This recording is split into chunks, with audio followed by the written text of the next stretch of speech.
예수 믿으면 복 받습니다 라는 말은 우리들이 신앙생활을 할 때 마음을 열게 되는 이유 중에 하나입니다.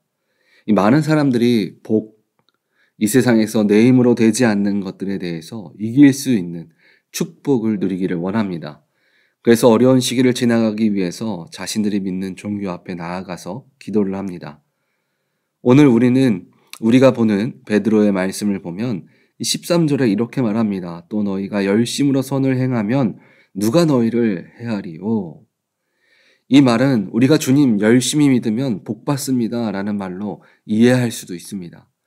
그러나 오늘 본문 이후의 말씀에서 첫 시작인 13절의 말씀은 의를 위하여 당하는 고난은 복되다는 의미를 갖고 있습니다. 하나님을 믿기 때문에 성도로 이 땅 가운데 필연적으로 당할 수밖에 없는 고난에 대한 바른 인식과 자세들을 우리들에게 전달하기 위해서 우리들에게 이 말씀을 하고 있는 것입니다. 그것을 어떻게 우리가 알 수 있냐면 바로 다음에 이어지는 말씀을 보면 알 수 있습니다. 14절을 보면 그러나 의를 위하여 고난을 받으면 복이 있는 자니 그들이 두려워하는 것을 두려워하지 말며 근심하지 말고. 우리가 믿음이 없어도 선을 행하며 사는 것에 사람은 두려움을 갖습니다. 선이라는 것은 나의 것을 무엇인가 희생을 해서 남에게 행하기 때문에 그렇습니다. 그래서 세상 사람들이 이유 없이 선을 행하는 자를 어리석다 말하기도 합니다. 그리고 때로는 부당한 불이익을 당할 때도 있습니다. 그런데 오늘 베드로는 그럼에도 우리는 믿는 자로 선을 행하며 살아가라라고 말하고 있습니다. 그 이유는 우리의 육신과 삶은 고난을 받고 있지만 그 고난을 통해서 우리는 복받는 자이기 때문에 그렇습니다. 우리가 이유 없이 믿으면 고난을 받습니다 하면 우리가 신앙생활을 해야 하는 목적을 잃어버릴 것입니다. 믿는다는 이유 하나로 고난을 받는다면 아무도 예수 믿는 것을 선택하는 사람이 없을 것입니다. 그래서 베드로는 오늘 우리에게 이 고난 속에서 고난을 선택할 때 그 목적이 무엇인지 말해주고 있습니다.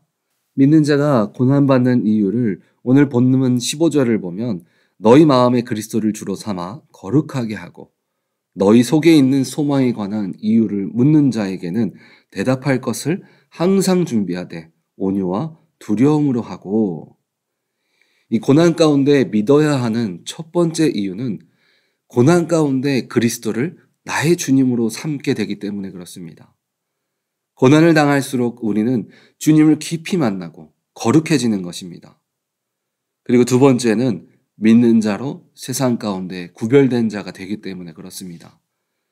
고난을 통해서 세상의 상식으로 이해할 수 없는 하나님의 일하심이 우리를 통해 나타납니다. 그리고 그것이 결국 믿지 않는 자에게 하나님께서 살아계심이 증거로 보이게 되는 것입니다. 그런데 우리가 이런 말씀을 알아도 그 상황을 경험하게 되면 주님의 뜻보다 부족한 내 현실이 먼저 보이게 됩니다. 당장 내 통장 잔고가 부족한 것이 걱정되고 당장 내 앞에 해 나가야 할 그 문제들이 걱정됩니다.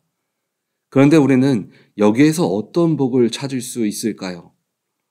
저는 제가 어릴 때 저희 아버지를 보면서 가끔 그런 생각을 했습니다. 주님, 저희 부모님은 저렇게 주님만 의지하시는데 왜 세상이 말하는 축복을 누리지 못합니까?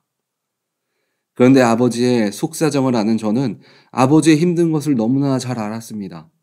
분명 어렸을 때는 잘 알지 못했지만 제가 성인이 되고 나서 아버지 사업장 가서 일도 해보고 여러 가지 어떻게 일하시는지를 둘러보니까 정말 세상 가운데 일하시는 것이 너무나 힘들구나 하는 것을 뒤늦게 그 성인이 됐을 때 깨닫게 됐습니다. 그런데 교회의 다른 분들은 저희 아버지가 재정적으로나 모든 생활 부분에서 풍족하게 사시는 줄 아는 것입니다. 사실 저도 아버지가 일하는 그 현장에 나아가기 전까지는 우리 아버지가 정말 열심히 일도 하시고 재정적으로 부족함이 없고 정말 우리 가정은 정말 평안한 그런 가정이구나라고 생각했습니다.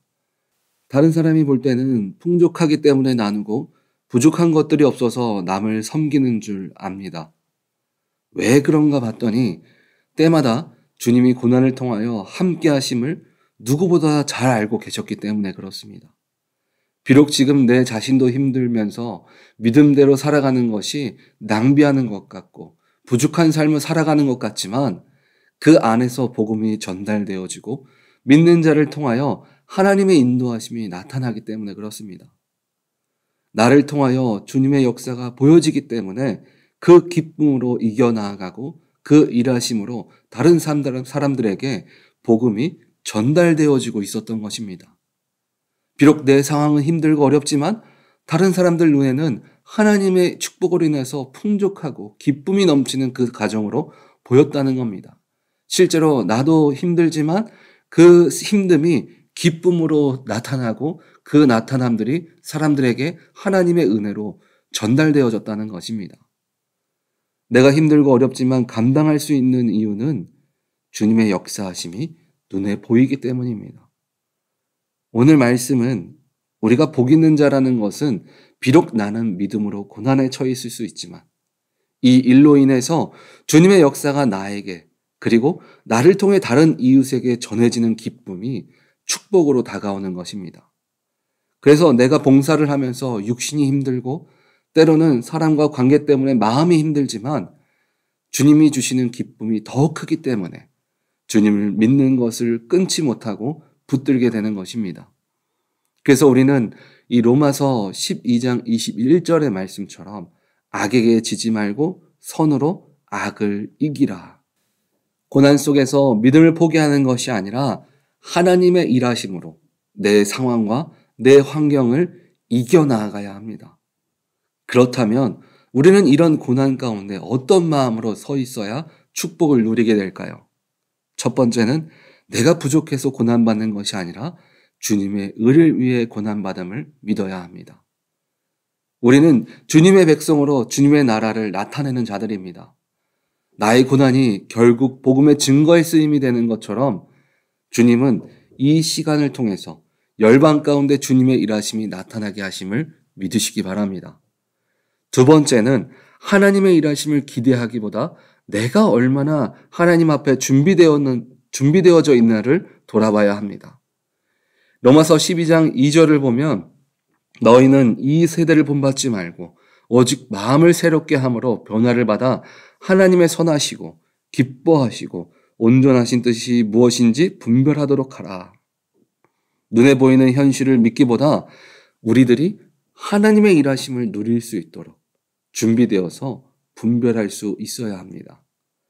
내가 하나님의 일하심을 확정짓고 하나님의 일하심을 세상에 보여지는 것처럼 내가 원하는 뜻으로 끌어당긴다면 우리는 주님께서 주시는 기쁨보다 불안과 염려가 앞서게 될 것입니다. 우리는 고난의 시간을 통해서 나는 죽고 오직 그리스도로 말미암아 살아감으로 주님이 주시는 참 축복을 누리는 자가 되어야 합니다. 우리 오렌지 한인교회 성도님들은 당장 보이는 현실이 전부가 아니라 고난이라는 시간을 통해서 내게 역사하시며 축복하시는 하나님을 온전히 누리시기를 주님의 이름으로 축원드립니다. 아멘.